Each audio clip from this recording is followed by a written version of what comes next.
pays.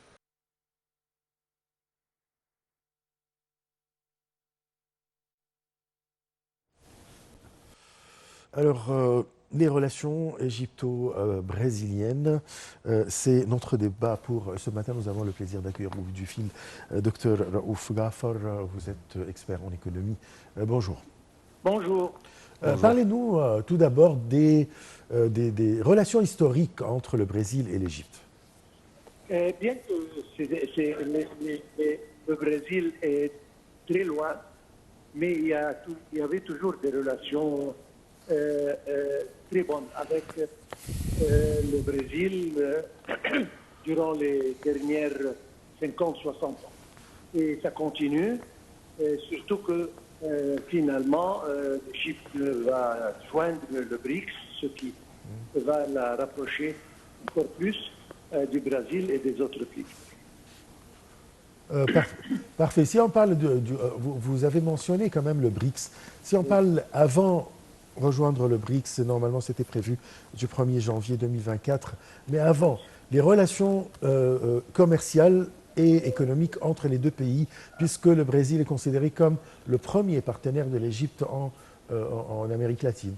Absolument. Il y a des échanges économiques, nos exports.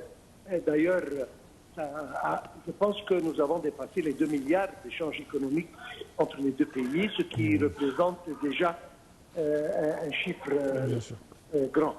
Et sur beaucoup de dossiers, nous avons des exportations envers le Brésil et des importations de là-bas.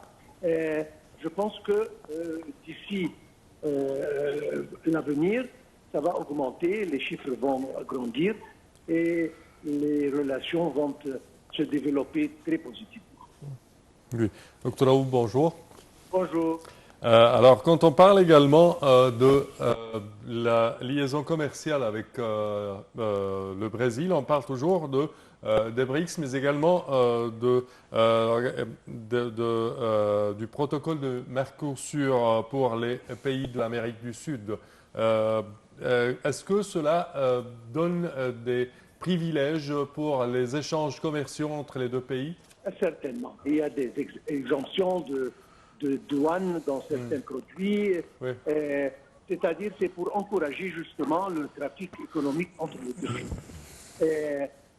Maintenant que, voilà, il y a 2 jours, le président était là et on a signé quelques accords et on a signé des Mémorandum d'entente? C'est ça. Sur des dossiers sur l'éducation et sur beaucoup d'autres choses. Oui. Ce qui veut dire que, oui, nous sommes en très bon contact avec le Brésil et je pense qu'après cette visite, nous allons voir des développements, comme je viens de dire, dans beaucoup de directions avec l'Amérique du Sud, en particulier le Brésil. Oui, tout à fait. Si on parle de la question palestinienne, voilà, nous savons très bien la position des pays de l'Amérique latine, de l'Amérique du Sud, y compris le Brésil, concernant la Palestine. Mais là, le président Lula da Silva a fait une première, c'est de s'adresser aux délégués permanents de la Ligue arabe pour donner son avis, ou bien il a fait un discours sur la Palestine. Parlez-nous de cette position. Absolument. Le Brésil, il est d'accord à 100% avec la position et le point de vue égyptien. Et au contraire, il compte, il a dit ça très clairement, qu'il compte sur l'Égypte pour résoudre le problème palestinien et pour que la paix règne dans cette zone. Oui. Et que le rôle égyptien, c'est le rôle pivotal et que le Brésil est dans le dos de l'Égypte à 100%. Est-ce que vous trouvez que comment on dit, cette pression exercée par soit les pays arabes, plus des pays africains, les pays américains, latino-américains, est-ce que ça pourrait aboutir quand même pour résoudre la question palestinienne et le conflit dans la région? Nous espérons bien. C'est-à-dire, ça augmente la pression. Israël est maintenant sous une très grande pression, à l'exception des États-Unis. Tout le monde, sans exception, il adopte la position d'ailleurs de l'Égypte, des Nations Unies, de tout le monde.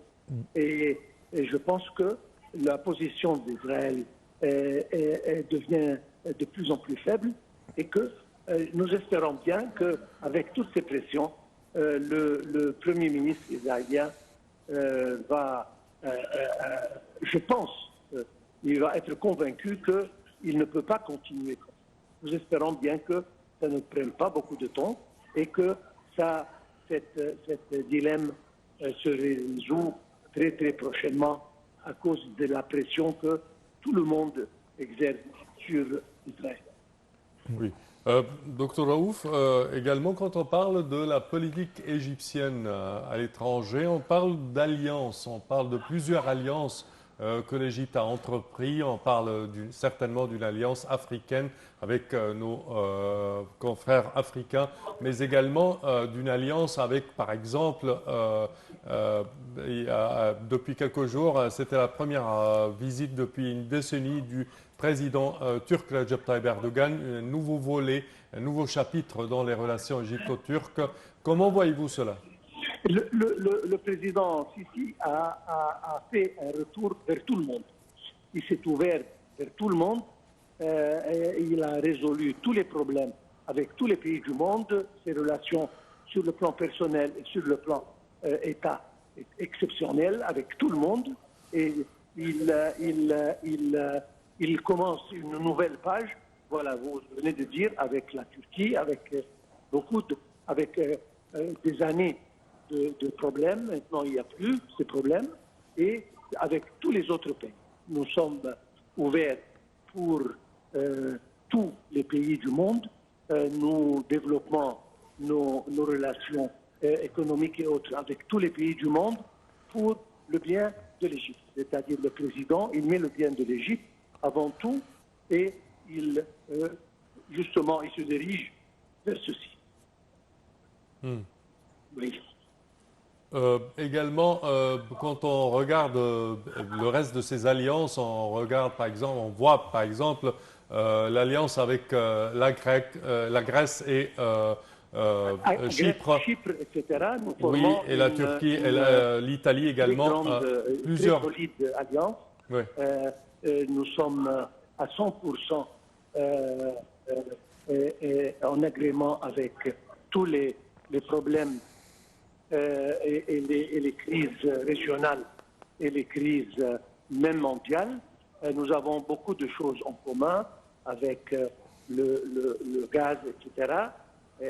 Et non seulement la Chypre et la Grèce, mais justement tous les pays du Moyen-Orient. Vous avez dit l'Afrique, oui.